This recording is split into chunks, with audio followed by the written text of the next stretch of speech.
ইতিহাসের পাতায় আরও একবার প্রত্যেককে স্বাগত জানাই। কিছুদিন থেকেই আমার কাছে যে প্রশ্নটা খুব বারবার আসছিল যে মাদ্রাসা সার্ভিস কমিশনের রেজাল্ট কবে দেবে। সেভেন্থ এসএলএসটি যেটা হলো মাদ্রাসা সার্ভিস কমিশন অ্যাসিস্ট্যান্ট টিচারের যে পরীক্ষা আমরা দিলাম, সেটার রেজাল্ট কবে ঘোষিত হবে।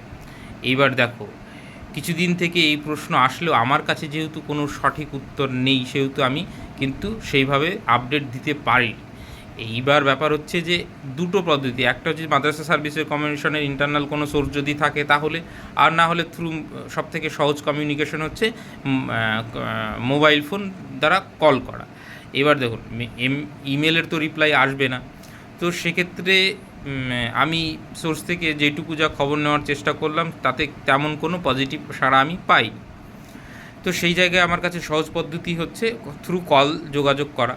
তো আমি যথারীতি মাদ্রাসা সার্ভিস কমিশনে ফোন করেছিলাম, তার পরিপ্রেক্ষিতে ও মাদ্রাসা সার্ভিস কমিশনের অফিস থেকে একজন ভদ্রমহিলা ফোন ধরলেন। তিনি আমার নাম ঠিকানা যথারীতি জিজ্ঞাসা করলেন। তো আমি সেই বললাম, তারপরে বললো যে কী প্রশ্ন। আমি বললাম যে যে পরীক্ষাটা সেভেন এসএলএসটি অ্যাসিস্ট্যান্ট টিচারের যে পরীক্ষাটা হয়েছিল, শুনছি নাকি সেটার এক্সামের রেজাল্ট দেবে, ফাইনাল রেজাল্ট। তো সেই বিষয়ে কি কোনো আপডেট রয়েছে? উনি বললেন যদি রেজাল্ট দেয় তাহলে প্রথমে প্রিন্ট মিডিয়া এবং পরে ওয়েবসাইটে দিয়ে দেওয়া হবে। মানে এর আগেও যেরকমটা হয়েছে, মানে আগে পেপারে পাবলিশ হয়েছে বিজ্ঞপ্তি, তারপরে রেজাল্টটা দিয়ে দেওয়া হয়েছে। তো তিনি সেটাই বললেন যে যদি রেজাল্ট দেওয়া হয় তাহলে কিন্তু প্রথমে হচ্ছে মানে প্রিন্ট মিডিয়া এবং পরে ওয়েবসাইটে দেওয়া হবে, নিশ্চয়ই যেরকমটা এর আগে বর্তমানে দিয়েছিল, অন্য অন্য পেপারে দিয়েছিল। তো এইটুকুই বললেন। আমি বললাম তাহলে যদি রেজাল্ট দেয়, ক্লাস 9-10-এর হিস্ট্রি সাবজেক্টের যে ডি সিরিজের যে প্রবলেমটা হয়েছিল, নাম্বারিংয়ের যে প্রবলেম, তো সেই সমস্যাটার কোনো কি মাদ্রাসা সার্ভিস কমিশন ডিসিশন নিয়েছে যে কিভাবে তার মূল্যায়ন হবে, কি হবে?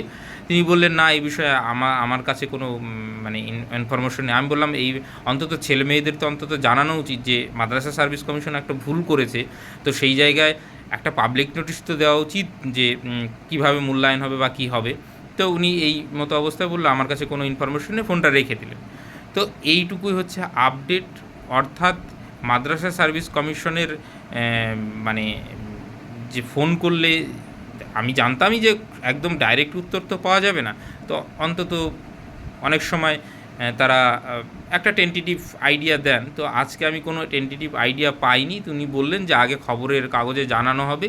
তো নিশ্চয়ই যদি রেজাল্ট বেরোয় রিসেন্টলি, তাহলে আমরা তো জানতেই পারবো এবং গ্রুপে যারা আছো আমি আপডেট দিয়েই দেবো।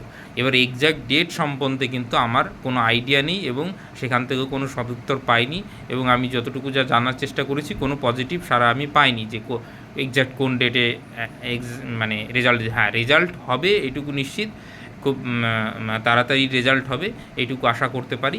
কিন্তু এক্স্যাক্ট ডেট সম্বন্ধে আমার কাছে কিন্তু আপাতত কোনো ইনফরমেশন নেই। আপাতত সকলকে অসংখ্য ধন্যবাদ।